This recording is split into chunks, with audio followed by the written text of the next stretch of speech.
I want to tell you something about the most dangerous lie I ever told. It was not told to anyone else. It was told to myself every single morning for decades. And it sounded like this: I am fine. I am fine became my most practiced sentence. I said it to colleagues who asked how I was doing. I said it to family members who sensed something was wrong. I said it in clinical settings where caring for patients who were saying the exact same thing for the exact same reason. But the most destructive version of that lie was the one I told in the quiet before my feet hit the floor in the morning. The one that kept me from sitting long enough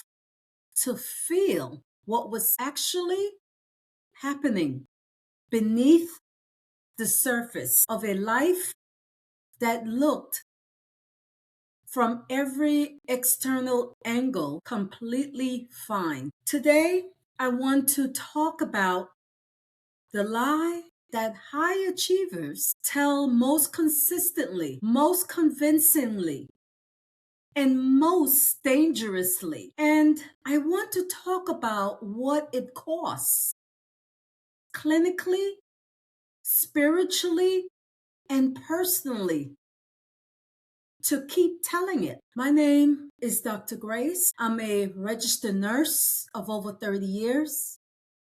I'm a nurse educator, a keynote speaker, and a ministry leader in my church, and a woman who was a professional at fine for far longer than I care to admit.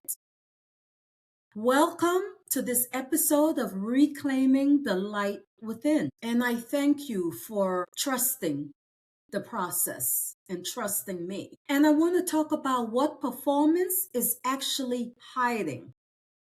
Let me describe something, and I want you to tell me in the comments about this episode.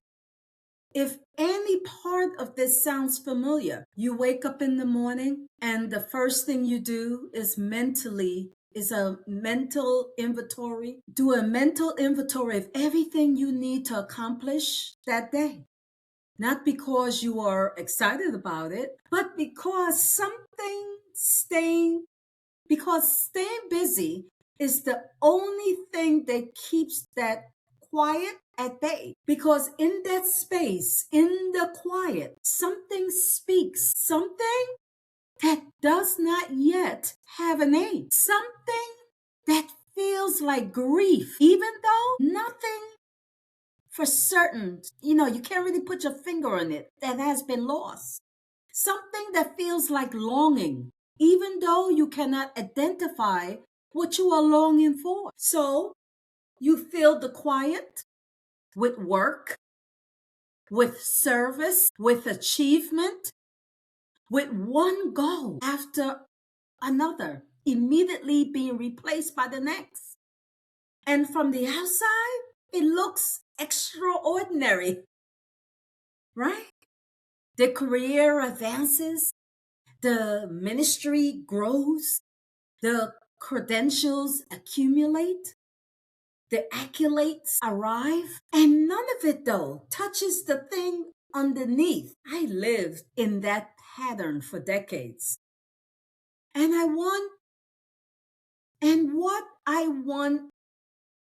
what I understand now, both clinically and personally, is that I was not just busy, I was using busyness as a sophisticated avoidance mechanism, a way of staying in motion so that nothing could catch me. Stay with me for a moment, including the truth. You see, high achievement and deep avoidance are not mutually exclusive.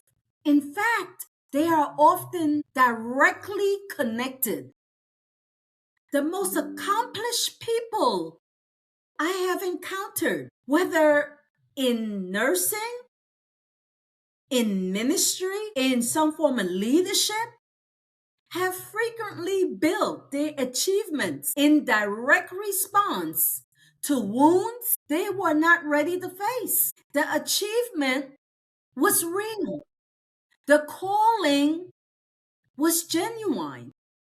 But underneath it, running parallel to every accomplishment, was a wound. The achievement was quietly, consistently, never quite successfully trying to cover. In clinical settings, we have a term for what I am describing, and we call it functional avoidance. It is the use of productive, socially acceptable, even admirable behaviors to avoid processing emotionally or psychologically threatening material. The reason it is so difficult to identify in yourself or in the people around you is that it does not look, right? It does not look like avoidance. It looks like dedication. It looks like drive. It looks like the kind of work ethic. It looks like the kind of work ethics that gets people promoted, celebrated, and held up as example for others to follow. But here is what the clinical literature consistently shows, that avoidance, regardless of how productive its form, does not resolve the underlying material. It delays it. And the longer the delay, the more the underlying wound affects the systems around it: relationships, leadership, physical health, spiritual vitality, the sense of self. As a nurse educator, I have taught generations of nursing students about the importance of treating the whole person, not just the presenting symptom, because the presenting system is rarely the actual problem. It is the signal that points to the actual problem. The same principle applies here. The performance, guys, is the presenting symptom.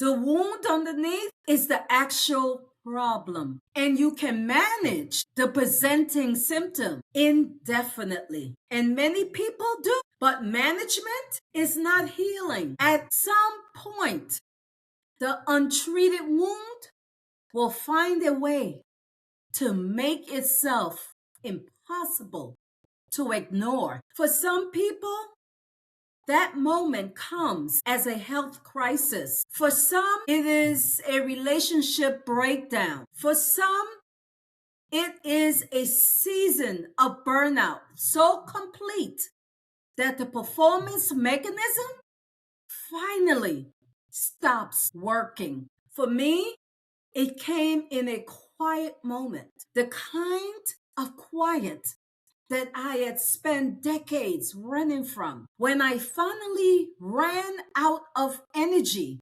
the energy it takes to pretend. Wow. Let's speak now about the moment everything changed and the pathway to authentic healing. I want to talk to you about that moment because I think it might be the most important thing I share in this episode. There was a night, I will not give you the details because some things are still sacred. When the performance stopped, not dramatically, quietly, the kind of quiet that comes when a person finally runs out of the energy it takes to maintain the appearance of fine. And in that quiet, I heard something I have been running from for years. Not an audible voice, but a clarity. a recognition that what I have been calling strength was insignificant part fear. Fear of what I would find if I stopped. Fear of what it would mean about me if I admitted it. If I admitted I was not fine. Fear that the wounds, if finally acknowledged, would be more than I could survive.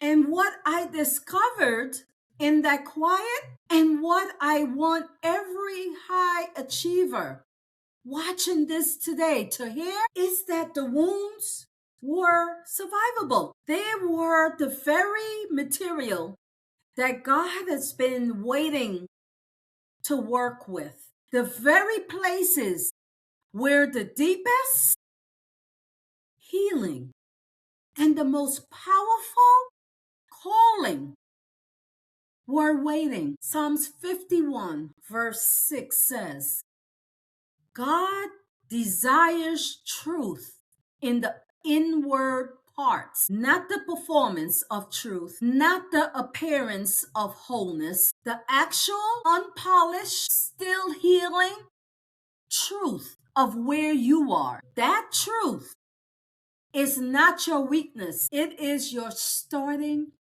point. The pathway to authentic healing begins with one decision: the decision to stop saying fine when you are not, to stop filling the quiet before it has the chance to speak, to stop treating your wounds like liabilities and start treating them like the raw material of the person God has been building all along. In my book, Beyond the Shadows, The Light Within, I walk through this journey in full. And in the It's Time to Shine, the companion workbook, I give you the practical framework to do the same, to name the performance, identify the wound underneath, and begin the intentional work of authentic